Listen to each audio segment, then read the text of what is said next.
এবার উগান্ডার প্রতি রেগে গিয়ে উগান্ডার গায়ে হাত তুলবে গুটি সাহেব। বিস্তারিত জানতে সম্পূর্ণ ভিডিওটি দেখতে থাকুন। আসসালামু আলাইকুম প্রিয় দর্শক, সবার কি অবস্থা? হাজির হয়ে গেলাম দীপ্ত টিভি নিবেদিত বকুলপুর সিজন 2 এর 631তম পর্বে কি ঘটতে চলছে তার অগ্রিম খবর নিয়ে। এই পর্বে আপনারা দেখতে পারবেন এবার ক্রিমিনাল লীলাবতীকে দেখা যাবে সে গুড্ডি সাহেবের সাথে উগান্ডার একটা ঝামেলা লাগিয়ে দেবে এবং এক পর্যায়ে গুড্ডি সাহেবকে যখন ফোন করে বলবে যে উগান্ডা তার কাছে গিয়ে তাকে অপমান করেছে, তাকে থ্রেটমূলক কথা বলেছে। আর এই কথা শুনে গুড্ডিকে দেখা যাবে সে উগান্ডাকে ফোন করে উগান্ডাকে তার বাড়িতে আসতে বলবে এবং উগান্ডা যখন তার বাইক নিয়ে গুড্ডি সাহেবের বাড়িতে আসবে তখন বাইক থেকে নামতে না নামতেই উগান্ডার গালে একটা জোরে থাপ্পড় দিবে গুড্ডি সাহেব। আর এটি দেখে পিছনে আসমা ভাবিকে আশ্চর্য হয়ে যেতে দেখা যাবে। তখন আসমা ভাবি দৌড়ে এসে গুড্ডির হাত ধরবে।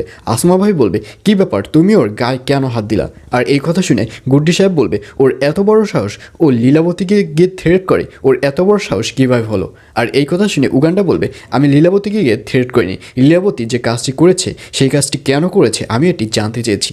তখন গুড্ডি সাহেব বলবে, তুই এসব কেন জানতে চাইবি? তুই কি চিতাবাহিনী? তখন উগান্ডা বলবে, আমি চিতাবাহিনী না, চিতাবাহিনী যদি হয়ে থাকে সেটা হচ্ছেন আপনি।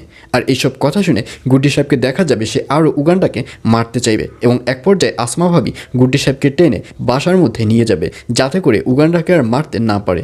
আর অন্যদিকে দিবানন্দিনীকে দেখা যাবে সেবার যাত্রাপালার যত লোক রয়েছে সবাইকে মিলে একটা বিশাল খাওয়ানোর ব্যবস্থা করবে এবং যখন সেই খাওয়ানোর ব্যবস্থা করা হবে তখন গণেশদাকে দেখা যাবে যাত্রাপালার যত দায়িত্ব এবং কর্তব্য রয়েছে, যত ধরনের কাগজপত্র রয়েছে সব কিছুই দিবানন্দিনীর হাতে হস্তান্তর করবে এবং এই ব্যাপারগুলো যাত্রাপালার যে লোকগুলো রয়েছে বেশিরভাগ লোকই এইসব দেখে অখুশি হবে এবং অনেক লোকই অর্থাৎ ওই যাত্রাপালার বেশিরভাগ লোকই যাত্রাপালা ছেড়ে চলে যাওয়ার সিদ্ধান্ত নেবে। আর তার মধ্যে উল্লেখযোগ্য থাকবে রাজা। আর অন্যদিকে লীলাবতী এবার গুড্ডি সাহেব ও খলিলের মাঝেও একটা শত্রুতার সৃষ্টি করে দিবে। গুড্ডি সাহেবের কানে পৌঁছে দিবে যে আসলে এই খলিলই গুড্ডি সাহেবকে মারার প্রথম হেতু। এই খলিলই গুন্ডা জোগাড় করে অর্থাৎ গুন্ডা ভাড়া করে গুড্ডি সাহেবকে মেরেছে এবং এই খলিলে এসে বাঁচিয়েছে। আর তার পিছনে খলিলের একটাই টার্গেট, আর সেটা হচ্ছে দিবাকে বিয়ে করা। এবার নিগারকে ছেড়ে দিবাকে বিয়ে করার সিদ্ধান্ত নিয়েছে খলিল। এইসব শুনে গুড্ডি সাহেবের মাথাও হ্যাং হয়ে যাবে এবং এক পর্যায়ে গুড্ডি সাহেবকে দেখা যাবে সে থানায় গিয়ে খলিলের নামেও মামলা করার সিদ্ধান্ত নেবে। আর এছাড়াও থাকবে আরও আশ্চর্য সকল ঘটনা। সুতরাং সবাইকে বকুলপুর সিজন 2 এর আগামী পর্ব দেখার আমন্ত্রণ রইল।